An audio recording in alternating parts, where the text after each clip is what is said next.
اسرائیل کا قطر کے دارالحکومت دوحہ میں حماس کے ہیڈ کوارٹر پر حملے کے بعد دوحہ اور مضافاتی علاقے قطارہ میں 10 دھماکے سنے گئے۔ غیر ملکی نیوز ایجنسی کے مطابق اسرائیل نے حماس کی سینئر قیادت کو نشانہ بنایا ہے۔ حملے میں حماس کے اہم رہنما خلیل الحیا اور ظہیر جبرین شہید ہو گئے۔ اسرائیلی حملے کے وقت حماس کی قیادت غزہ میں جنگ بندی سے متعلق اجلاس میں مصروف تھی۔ قطر کے اسرائیلی حملے کی مذمت اسے اپنی خود مختاری پر حملہ قرار دے دیا۔ حماس کے اسرائیلی حملے میں رہنماؤں کی شہادت کی تردید، کہا حملے میں رہنما محفوظ رہے۔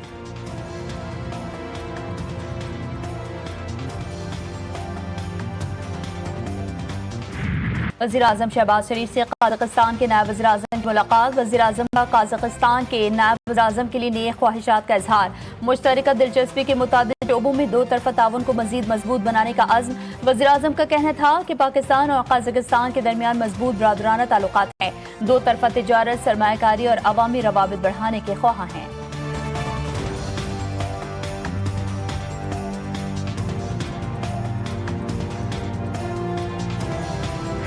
چیئرمین پاکستان پیپلز پارٹی بلاول بھٹو زرداری کا سکھر بیراج کا دورہ۔ میڈیا سے گفتگو میں کہا پورے ملک میں اس وقت سیلابی صورتحال ہے۔ سیلاب کے بعد جو نقصان ہوا ہے وہ انتہائی افسوسناک ہے۔ سیلابی صورتحال سے گلگت بلتستان، پنجاب اور خیبر پختونخوا متاثر ہوئے۔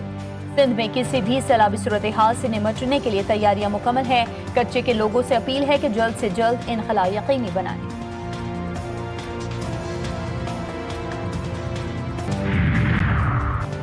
پنجاب سے سیلابی پانی کی آمد۔ دریائے سندھ میں آج انتہائی اونچے درجے کا سیلاب متوقع۔ قریبی علاقوں سے نقل مکانی جاری۔ کوٹ مٹھن کے مقام پر پانی کی سطح میں اضافہ۔ کیرتھر میں بارشوں سے ندی نالوں میں طغیانی۔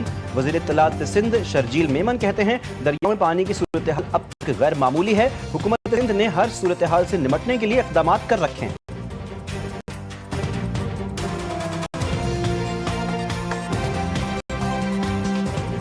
وفاقی حکومت کا سیلاب متاثرین کے لیے بجلی بلوں میں بڑا ریلیف دینے پر غور۔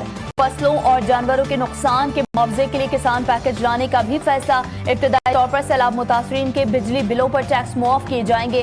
ورکنگ جاری۔ بلوں میں ریلیف وفاقی حکومت کی، لینڈ ریونیو صوبائی حکومت معاف کرے گی۔ سیلاب متاثرین کے لیے ریلیف پر جو ہو سکا کیا جائے گا۔ وفاقی وزیر رانا تنویر حسین کی تصدیق۔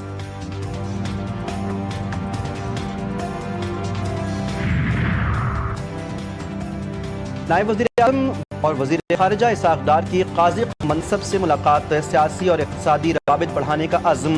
دونوں رہنماؤں میں خطے میں کو فروغ دینے اور آئندہ قازق صدر کے نومبر میں متوقع دورہ پاکستان سے قبل قریبی تعاون جاری رکھنے پر بھی اتفاق۔ ایکشن آف پلان کارپوریشن تعاون کے عملی منصوبے پر دستخط بھی ہوئے۔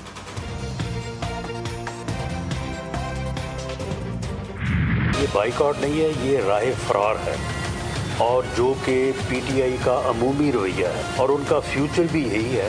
اب ان کے پاس راہ فرار کے علاوہ اور کوئی اور راستہ نہیں۔ ان کے جو اپنے ممبران ہیں ان کے اوپر جو ہے وہ عدم اعتماد ہے۔ پنجاب اسمبلی کی جنرل نشست پر نون لیگ نے میدان مار لیا۔ غیر سرکاری نتائج کے مطابق رانا ثناءاللہ 250 ووٹ لے کر سینیٹر منتخب ہو گئے۔ رانا ثناءاللہ نے 251 ووٹ حاصل کیے۔ الیکشن کمشنر نے 1 ووٹ مسترد کیا۔ وزیر اعلیٰ پنجاب مریم نواز شریف کی رانا ثناءاللہ کو سینیٹر منتخب ہونے پر مبارکباد پیش۔ اپوزیشن کی جانب سے ضمنی الیکشن کا بائیکاٹ کیا گیا تھا۔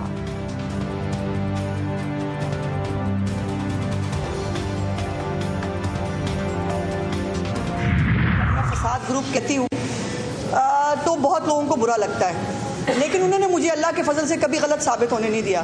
انہوں نے ہمیشہ مجھے سچ ثابت کیا ہے۔ یا تو ان کے حق کی بات کرو تو تم صحافی بھی ہو، تم کھلاڑی بھی ہو، تم اس ملک میں رہنے کے قابل بھی ہو، لیکن اگر ہمارے مفادات کے خلاف بات ہوگی یا اگر آپ جائیدادوں کا سوال پوچھیں گے تو پھر آپ کو چھوڑا نہیں جائے گا۔ بیکاز پورے پنجاب میں کہیں پر بھی گندم کی کوئی کمی موجود نہیں ہے۔